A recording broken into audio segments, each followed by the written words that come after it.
Angelina, we've been trying to get our heads, as the market seems to want to sell more than just Kering this morning, we've been trying to get our heads around how idiosyncratic this is to Kering and Gucci and how much this is a story of the wider sector. Give us your thoughts on that.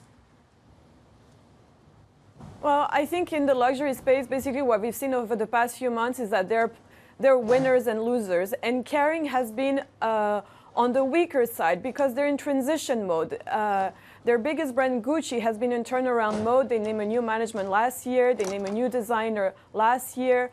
And basically, but Gucci as well is the biggest contributor to profit at Kering. About 2/3 of operating income comes from Gucci. So if Gucci struggles, Kering struggles. But basically what's been happening is that they blame, so yesterday they issued a very unexpected announcement saying that current sales in the current quarter will drop by about 10% at the group level, but even more, about 20% at the Gucci level. But they were quick to point out that so far the new collection that's only hit the stores last month of Sabato de Sarno, this new designer that Guy was mentioning, his collection is still not being widely distributed. So there's going to be some ramp up over the coming months. Yep. But basically, the tricky situation is that Asia Pacific is weak, and it's about 35% of revenue at the group. Okay, so let's just pick up on that a little bit. Does Gucci have to do anything here other than make sure that De Sarno's stuff is out there? Are people waiting to buy because they're waiting for the new collections, the availability? Is that a problem here? Is this just a timing issue? I mean, it could be a timing issue. We're going to see over the next few months. Obviously, there's always excitement when you have a new designer. And what happened is that, Alessandro Michele, the former designer, he was known for his flamboyant aesthetic, for, his bohemian chic looks. And obviously, this, there was a cycle and it worked for a while. And then pandemic hit and it no longer worked. Sabato de Sarno, his aesthetic is more, probably minimalistic, elegant, feminine as well. So we're going to see that. But it takes time. And Kering has been very good at saying that, a change doesn't happen overnight.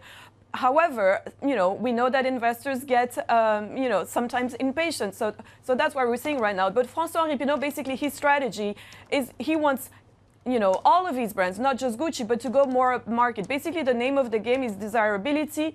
And you want also to cater to the ultra high net worth individuals whose demand doesn't really waver according to the economic cycles. Aspirational consumers are a big part of the consumers at the Kering labels. And once inflation hit, well, they started curbing spending.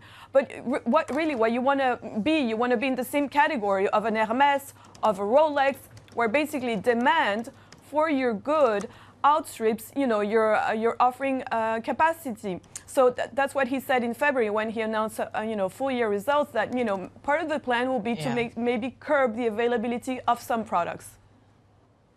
So, Angelina, that is the very micro story of what's going on within Kering, within Gucci itself. Broaden this out for us here, because on the one hand, you have the designer story. On the other hand, you have weakness in Asia, and that's something that luxury names broadly have been talking about.